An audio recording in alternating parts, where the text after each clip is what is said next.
What happened with my knee was I decided to get surgery at the end of the season. Played the last 2 games with Oakley. Just got to clean out and got the bursa with all my fluid and scar tissue and all cleaned up. Yeah, I'm happy it's been fixed. Looking forward to being able to move freely and 100%. Probably would have fixed my knee at the start of the year when it first sort of happened, but I think TAC and then going into Europe and school footy, it all became too hard because I was needed out on the ground for school footy and whatnot.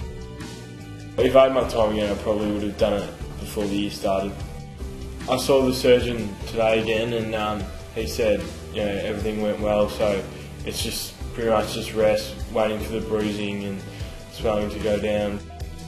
I think I've built a lot of resilience this year, just through managing my knee and just all the psychological factors that have come with it. Yeah, obviously the school put a bit of pressure on you to play, but at the same time, I always wanted to play. Just get to go there, have fun, I guess, with the guys you go to school with, so you're probably going to miss it.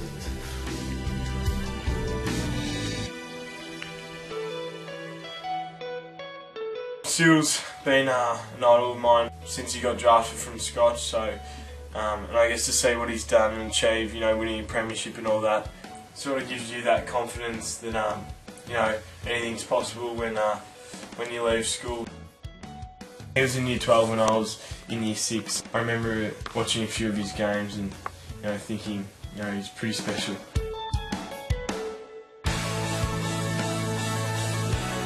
Well, I think with Jack, the first thing that comes to mind to describe him would be class and then ability to impact games. Taken by Billings, beautifully sharp, beautifully roved, and he's got 2. He's a rare star player, Jack Billings, this he's going to go very high in the draft. Yeah, he'll be a high draft pick, that one. The first thought is obviously to stay in Victoria. I just love an opportunity anywhere. It's been good, especially playing with a lot of draftable guys last year, seeing them transition into the AFL this year and seeing how well they've done. So yeah, I think it's given me a lot of confidence going into the summer and next year.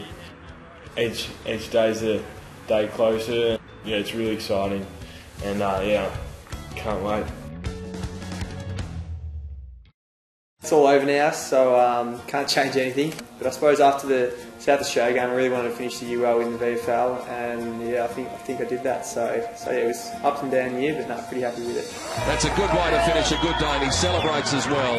Yeah, I was very happy with the finals campaign. Obviously, would have liked to win that last game and go all the way, but I suppose personally, I was very happy with how I went. It wouldn't have been very satisfying just playing the one good game and then dwindling out. So it was good just to play the 3 solid games and really finish the year well. And this man can kick a football. I think I just relaxed a lot more. We get to the game pretty early, so found myself sort of before the finals just switching on a bit early, and when the finals came around, I sort of just mucked around with my mate Tim McGuinness a little bit more. Just took it more. I know it was finals, but took it a little bit less full on, and that's always worked for me in the past. And I suppose going up in the elite environment, I sort of try to change what I've been doing my whole life. And when I went back to the old habits, I think it brought out the best in me.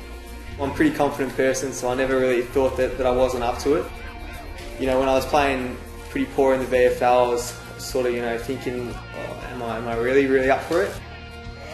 Obviously, the first game in the VFL gave me a lot of confidence. I wasn't really showing the ability to back it up, so I suppose I did doubt myself a little bit. Here's McDonald, always uses the football really well. He's looking for Brown, it might go over their heads, it does, he's gone all the way.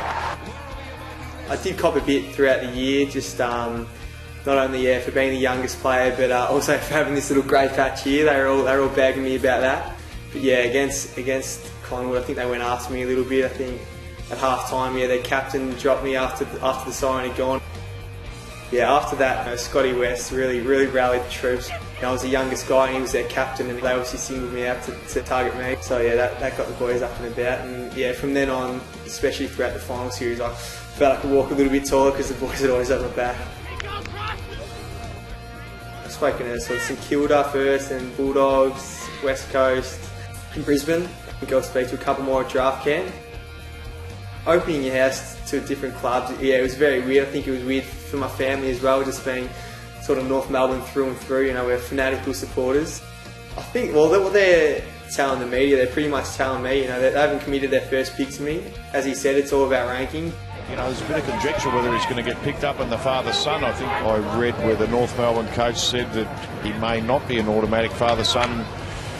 Gee, I wouldn't knock him back. I read that going into finals, so if anything, I just really wanted to play well and you know, control the things that I can control, because I can't control what the recruiters think of me. I suppose I can by the way I play, and yeah, so that I just worried about the things that I could do, and everything else I reckon will take care of itself.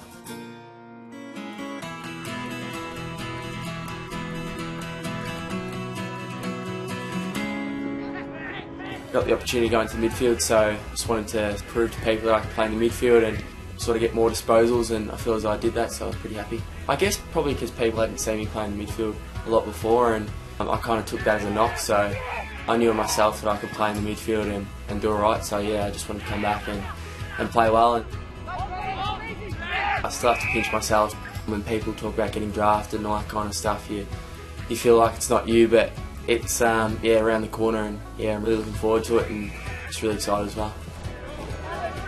Just a little bit overawed thinking about myself playing on the big stage, but at times I feel like I can compete with those blokes, and yeah, I'm just really looking forward to hopefully one day doing that. It's going to be, I suppose, pretty tricky getting to meet 40 blokes, but I feel as though with my personality and all that kind of stuff, I should be right fitting in. We know that in the week that he had at an AFL club, his induction week, the club said, look, can we keep him here for next Saturday, because he's already ahead of some of the guys at our footy club. So he's been able to just step up every time that's been asked of him, and I think that he looks certain to be a very impressive player in his first year in AFL next year.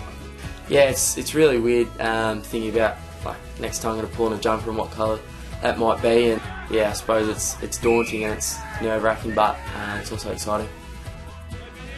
I spoke to Michael Hurley, and he's been really encouraging and sort of just said to have fun with it, enjoy the experience, don't get too nervous, but yeah, just take in everything. And I played cricket with Michael, so it was really good to have him there as someone to get some information off, and yeah, just being mates, so yeah, it's really worked well, and yeah, he's been really good.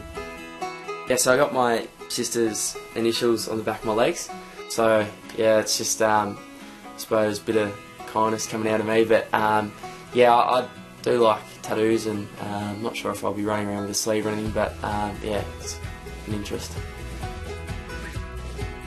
Yeah, they've been really important just with their support, and I suppose, yeah, just helping with also school as well and balancing the two, but yeah, they've been really good, and my sister's also been really helpful, and yeah, it'd be tough if I do have to go interstate, that'll be tough, but yeah, they'll also support me, so it's really good.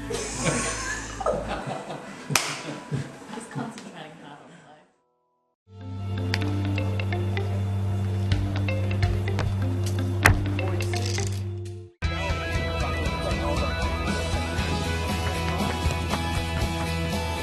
Whenever we have these camps, it's good just catching up.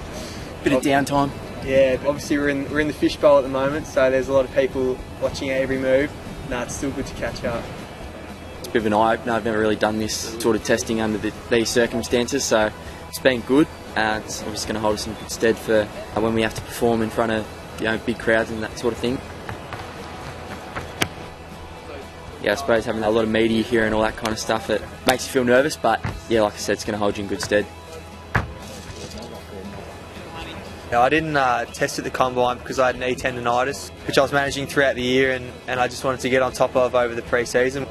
And to be honest, it was just a lot of sitting around and encouraging the boys, talking a bit of smack as well with JB and a few other injured boys.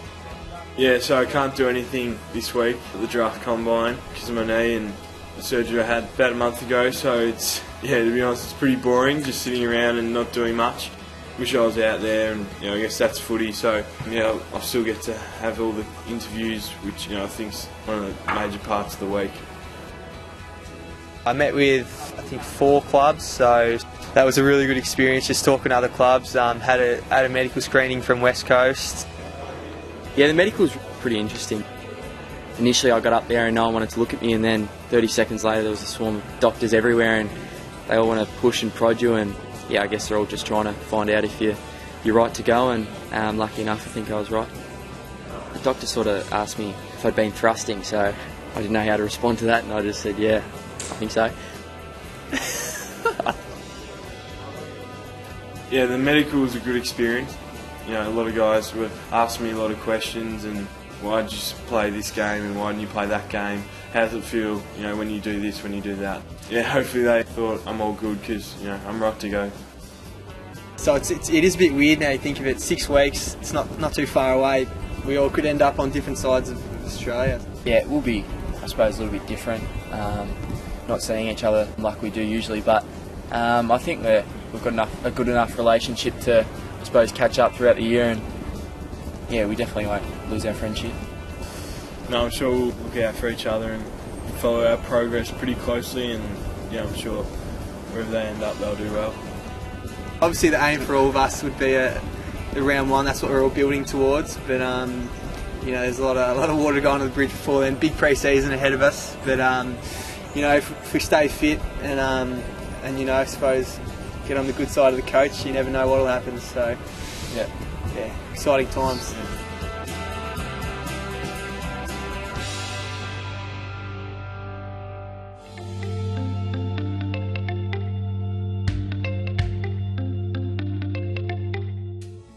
Yeah, it was a pretty nervous morning. Woke up pretty early, couldn't get back to sleep, but at the same time, I was really excited to finally, you know, be drafted to an AFL list. You know, it's all ended up for the best, hasn't it? Ended up at North Melbourne, which is the team I've gone for a very long time. Yeah, I'm just very excited. I actually found out from your tweet, Cal. So yeah, it was a nice surprise. The social media's gone crazy. It was a very exciting moment when I read that. And you know, I was always pretty confident of ending up at North. I had a chat with them last week, and that gave me a bit of. They didn't, you know, concretely say that they were going to take me, but like I took a fair bit of confidence out of that chat, and from then on, I wasn't too worried about you know, the prospect of going interstate. Yeah. But I've been, in saying that, I've been watching North's like progress all the year, seeing what pick we'd end up with, and you know, when we had pick 8, you know, I thought I was at least worth pick 8. So yeah, I was pretty confident ending up North. And to be fair to all of the clubs, he wasn't already a North Melbourne player. He had to survive the bid, if you like, where other clubs could actually decide his market value, and he had to be exposed to the other clubs. Yeah, the West Coast Eagles, they came over to my house and then they came and interviewed me at the draft camp, and they were the only team to do a medical on me when I was at the draft camp. So I sort of knew that they were going to be the one that were going to bid. Yeah, it's good to just be wearing the polo and finally, you know, be a North Melbourne player. And you know, the boys have been giving me a bit of stick at training all year because I wasn't actually on the list. For it to finally be real, you know, it's amazing. I woke up this morning and I did realise, you know, this is draft day. Like this, I was pretty excited. You know, I was nervous before that. I spoke to Jack last night and he just gave me a bit of confidence, just said, you know, you'll be all good for all the press conference and that, and I knew I'd be alright. So yeah, he just got into me a little bit, said, you know, you might be going to West Coast, and I was like, come on mate, please don't. So yeah, I haven't spoken to Benny, but I'll probably end up getting lunch with him today, and you know, just reflecting on what's been a pretty hectic year, and obviously they've got a pretty nervous couple of weeks coming up.